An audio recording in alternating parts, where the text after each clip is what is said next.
I'm pursuing Bachelor of Commerce, and I'm an electrician. I'm a plumber. I'm a driver, part-time. I'm a carpenter.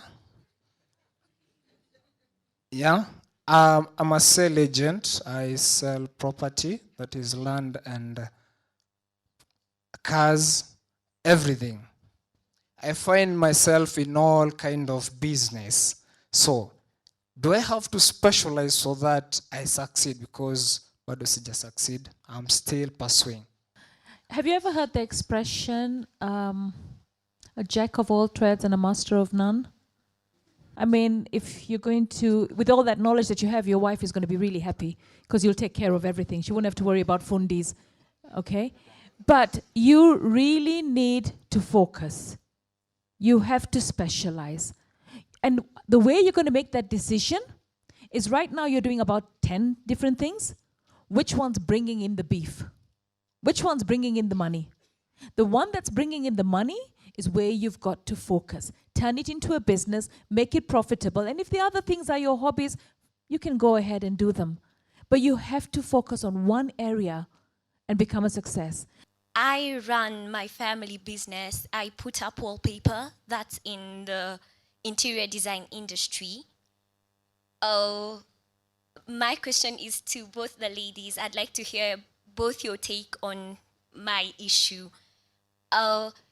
I've very recently found myself too caught up in the daily runnings of the business to apply myself to the bigger vision. And time goes by so fast. This year is pretty much done. I'm too busy debt collecting, making orders, making sure that every single piece is in place to actually be out there opening new markets, meeting new people. How do I emancipate myself from that? How do you identify the right kind of employee? You're gonna conduct an interview, someone will submit their CV, and they might seem qualified, but there's always that extra thing. How do you identify the person who brings the kick into your business? The other day, I was pulling my hair. I was saying, God, if I have to get everything that I want done, I need 48 hours. But you know, if God gave me 48 hours, I'd ask for 72. Okay, now, somebody once said this to me. Barack Obama has the same 24 hours that you have. He's running America. He's a husband. He's a father. How's he doing it? So, of course, my smart answer is he has good people around him, reliable people. If he says to the general, I need this done, it's done. The attorney general, I need this done, it's done. So you've got to surround yourself with very good people. All right? If you have dead wood in your office that's costing you money, that's affecting the bottom line, get rid of it. You know, you're not there as a charity, you're a business. So I don't know why you're collecting debt if you have an accountant. That's his job. All right? I think you already know deep inside you where you need to focus, and you've got to focus on where the money is coming from. If it's the customers, then you've got to focus on that. If it's the quality of the job you're providing, if that's giving you the niche, you've got to focus on that. All right? You've got to put your time where the money comes from. Dedicate your time there. Surround yourself with good employees, all right? Because Chris Kirubi manages because he has the best workers. And he will not, he's going to be like a Donald Trump. If you're not good in whatever you're doing, you're fired. And you've got to focus on what brings the money for the business. How do you identify the right person? You have got to look at the person, right? First of all, how they walk in, how they carry themselves. Because whoever you hire is a reflection of you. So use you as the standard for who you hire, okay? You've got to also make sure that the person understands your vision. You see, if somebody's coming for an interview, they should have done their research, all right? They should know about you. In fact, I like asking the question, so what do you know about Adopt a Light? Okay? That's my first question. Because you want to work for me, hell, you have to know about my company. You have to know about my vision. You should have done your research. Because if you don't understand my business, then why do you want to work there? Because you just need a job and you need some money at the end of the month? No. All right? I don't take on burdens. All right? I have my charity budget and I do my charity. My business is not the charity. Okay? So you've got to make sure that they understand your business, they will add value to your business, and they have more than you have. You see, I never had a degree. So half the time I hired people who had degrees. Okay? So people who could actually guide and do the things that probably I wouldn't be able to do. My question is based on personality traits. And when I was watching you do the presentation, I realized actually you extroverts. And I thought about myself because I began a business some years back, and at the end of the day, I used to sell clothes. I think people just went away with my money. They never paid, my friends. Character traits of an entrepreneur and what makes a good entrepreneur, whilst you need to have the idea and the passion. The truth is that when you look at successful entrepreneurs, there are specific things that resonates amongst all of them. And there are actually, in our trainings, there are actually 10 traits of a successful entrepreneur that we always ask the entrepreneur to tick themselves against. Because the truth is that if you're in business and you have 10 traits of an entrepreneur and you're ticking to see which of the 10 traits you fulfill and you only fulfill 3, then chances are that you shouldn't be an entrepreneur. So the first thing about being a successful entrepreneur is very clearly that you must be able to understand that business and be able to drive the business. So whoever it is who's being the accountant and doing all sorts of things, it's unnecessary for that person to do that thing. But if they understand the business, like Esther says, you can employ people who are sharper than you. And if you understand what is supposed to be happening in the business, then all will go well because they're not going to be able to pull wool over your eyes. You will know what's going on behind the scenes. That's the first thing. The second thing is about your availability.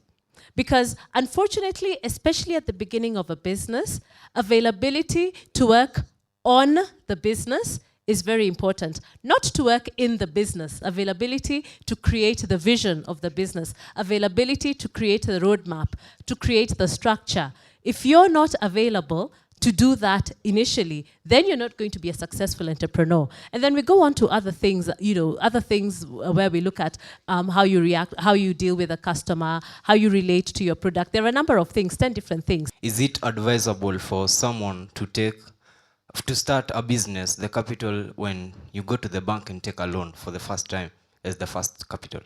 I don't think it matters where you get the money to start a business. Because again, the truth is that if you have a business plan, if you know what you're going to do to run the business, it doesn't matter where the money is coming from. But the truth is that in Kenya, there's no bank that's going to give you money to start a business if you're not a tried and tested entrepreneur. So the issue of getting money from a bank or from your family members or from wherever, it doesn't really matter because people will buy, those who are willing to finance the startup of a business, they're going to buy into the idea of the business and into the implementation of the business, whatever it is that you're saying you're going to do, whatever structure it is that you're saying you're going to put into place. So I think personally that it doesn't really matter where you get the money. But the question is, are you going to find a bank to give you money to start a business? The only thing I would advise you is bank money is very expensive, okay? And you've got to have total discipline. So when you borrow money from the bank, make sure you factor in the interest, all right? So that you're actually not working for the bank, you're working for yourself. Because if you don't factor in the interest and all those hidden costs that you're going to pay, then what happens is you're not going to make a profit, you're going to be working and basically just paying the bank. There is a lot more flexibility in banks today, and this is what I would advise you, is they seem to be giving more money to individuals who have salaries. Okay, I started my first business while I was still working for Africa Air Rescue.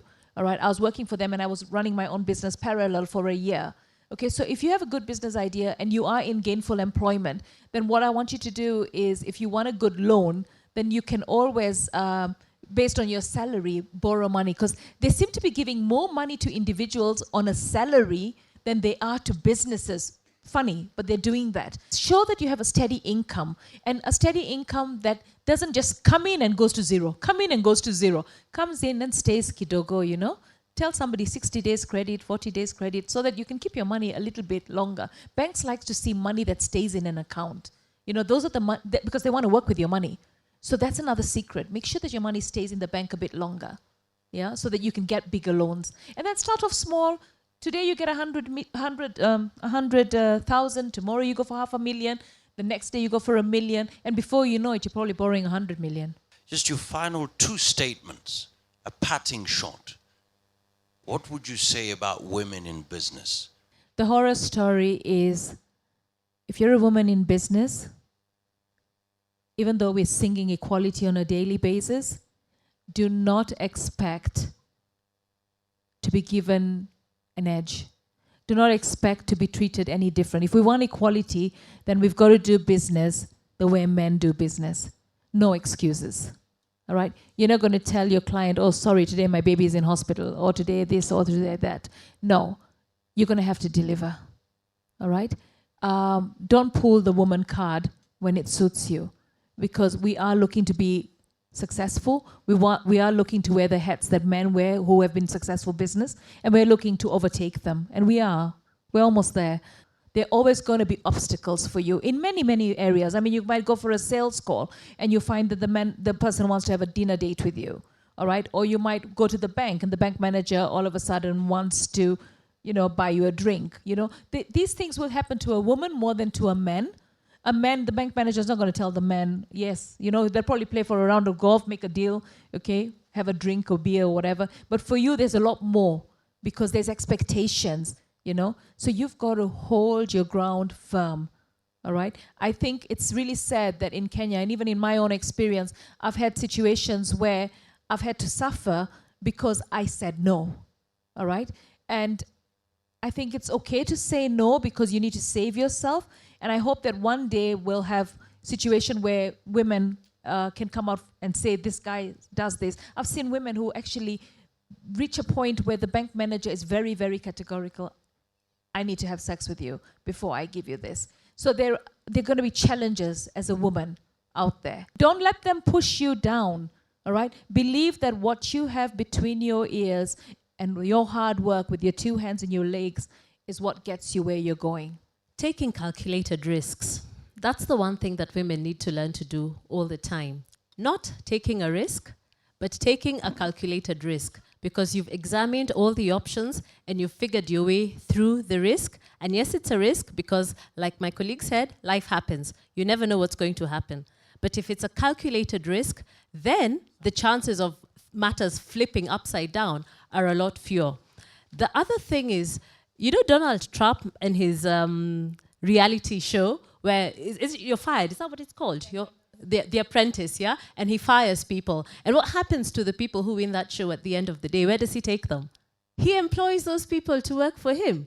So why does Donald go through the entire... Of course, it's lots of entertainment for everybody. But he goes through a process of determining the smartest person out there. And then he brings that smart person to come and work for him. So if you're in business and every time you're discussing something to do with your business, but you are the smartest person in the room, then you're in the wrong company. You've got to surround yourself with people who are smarter than you, because it's those people who are going to run your business for you. You'll just provide the direction, but the brains and everything else will be coming from around you, and you will be building on that. Never, ever, ever be the smartest person in the room. If you're the smartest person in the room, walk out. Find another room to be in. Asante sana. Makofi nyingine tafadhali. Thank you so much. Thank you so much.